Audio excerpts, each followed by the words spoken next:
Ini sebagai penutup tuan-tuan. Sebagai penutup kisah seorang sahabat Nabi. Belum masuk masjid lagi, belum sampai masjid lagi, Nabi sudah bagi tahu, ahli syurga nanti akan datang.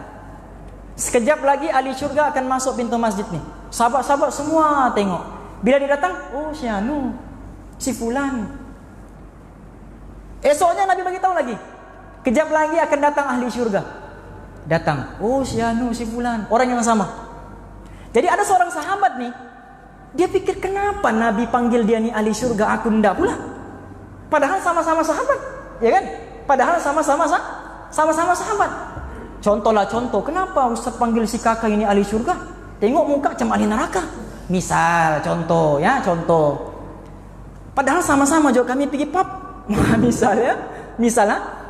Begitulah sahabat, kenapa Nabi panggil dia ini ahli syurga sedangkan sama-sama bagam ini? Jadi sahabatnya apa? Dia buat trik. Dia jumpa sahabat tuh. Dia kata, wahai sahabat, bolehkah aku tinggal di rumahmu 3 hari? Aku ada masalah dengan istriku di rumah. Dia bagi alasan gitu. Ada masalah dengan istriku di rumah. Bolehkah aku tinggal dengan kau 3 hari? Dia kata, boleh, tak ada masalah. Dia pun tinggal. Niat dia apa? Niat dia untuk tengok apa amalan orang nih. Adakah sembahyangnya lebih? Adakah dia punya tahajud lebih? Adakah Qur'annya lebih? Pergilah dia. Hari pertama dia tengok. Lepas isya tidur, azan subuh baru bangun. Tidak ada juga tahajudnya. Sahabat yang datang rumahnya ini bertahajud lagi. Tengok aku lagi bagus daripada dia ini.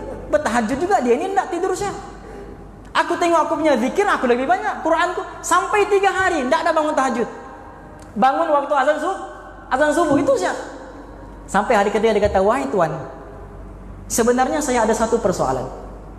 Saya sebenarnya datang bermalam rumah Tuan ini bukan sebab saya ada masalah di rumah, tidak. Tapi sebab saya cemburu Nabi bagi tahu kamu ni ahli syurga. Kenapa Nabi bagi tahu kamu ni ahli syurga? Jadi aku bermalam di rumahmu ni untuk tengok apa amalmu. Sampai Nabi cakap engkau ni ahli syurga. Ini hadis sahih tuan-tuan, hadis sahih. Sampai Nabi cakap kau ni ahli syurga. Dia kata, aku tidak ada apa-apa amalan.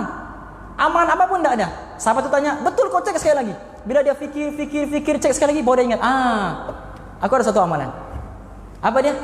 Sebelum tidur, aku tidak pernah lupa untuk memaafkan semua orang yang buat salah dengan aku. Itu saja. Itu saja amalnya. Maafkan orang sebelum tidur. Suatu tuan-tuan, ada 2 perkara kita kena buat sebelum tidur. Yang pertama, maafkan semua kesalahan orang yang orang buat dengan kita. 1. Yang kedua, halalkan semua hutang orang yang orang pernah hutang dengan kita waktu malam tu. Esoknya kalau kita bangun boleh tuntut balik. Boleh, tak ada masalah. Sebab apa? Sebab kita takut kita mati waktu malam tu.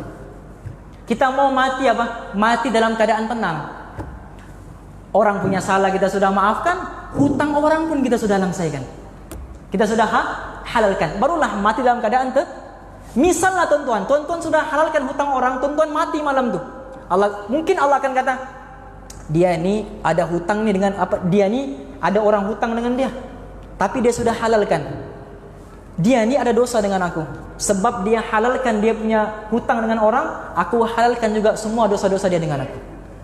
Begitu tuan-tuan. Jadi hikmah Isra Mi'raj kita yang paling penting, tidur sebelum tidur, maafkan semua kesalahan orang.